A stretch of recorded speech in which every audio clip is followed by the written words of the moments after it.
Hey folks, back with another video. Let's dive into what stories got my attention today.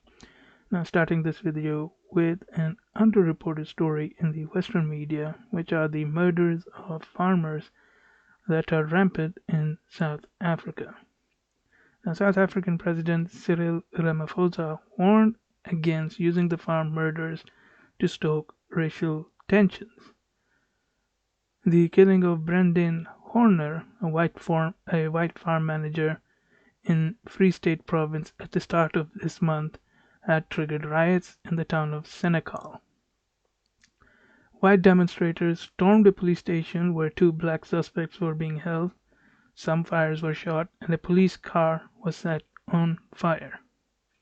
Now, the murders of farmers and members of their families, including young children, the vast majority of which are white from European ancestors, are an explosive issue in South Africa, where some white minority activist groups promote the idea that they are victims of a white genocide that aims to force landowners to flee.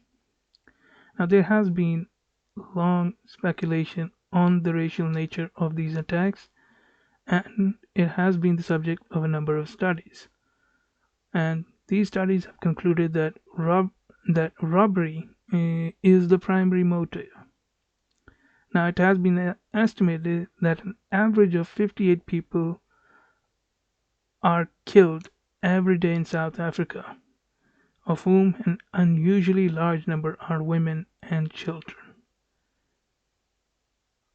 All I can say is I can urge the South African government to take this issue seriously and handle it with in as swiftly and as quickly as possible, because the narrative that this is white genocide might in fact get out of complete might get out of hand, and this could turn into a bigger problem for South Africa since the apartheid that the South Africans had experienced. Anyhow, moving on, it seems the Belarus unrest is still ongoing. Security forces in Belarus detained dozens of protesters on Sunday and used force, including water cannons and batons, to break up crowds demanding a new presidential election, according to TV footage showed. Now, security forces have detained more than 13,000 people during a post-election crackdown, some of whom have been later freed. Amongst them were businessmen Yuri Veskrinesky and Dmitry Rabstevich, director of the Minsk office of PandaDoc, a software maker.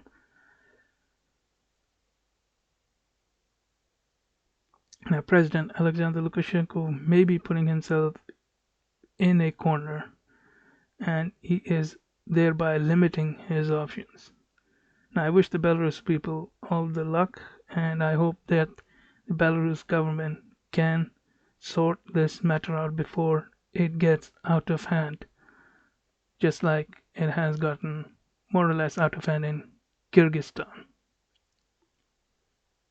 Moving on, Japan has reacted to the Pyongyang's military parade. Japanese Chief Cabinet Secretary Katsunobu Kato told on a regular news conference on Monday, quote, "In order to respond to threats that are diversifying and complex, we will firmly work to strengthen our comprehensive missile deterrence capability." End quote. Japan under Shinzo Abe has been working close with US in order to counter the threats from both Beijing and Pyongyang. Abe's successor, Yoshihide Suga, and his government are expected to compile a new missile plan later this year. Now, I am for Japan to cooperate with other countries around the world in order to build a credible threat so that we in the West can negotiate with strength. However, that doesn't mean that we should use the military option first, but rather I encourage them to choose the diplomatic path with the credible force of a strong alliances in the background that would counter any bad behavior from these horrible dictatorships around the world. Moving on, Prime Minister Benjamin Netanyahu and the de facto leader of the United Arab Emirates, Crown Prince Mohammed bin Zayed Al Nahyan, spoke over the weekend on the phone, and they agreed to meet quote unquote soon, according to a readout of their conversation provided by the Prime Minister's office.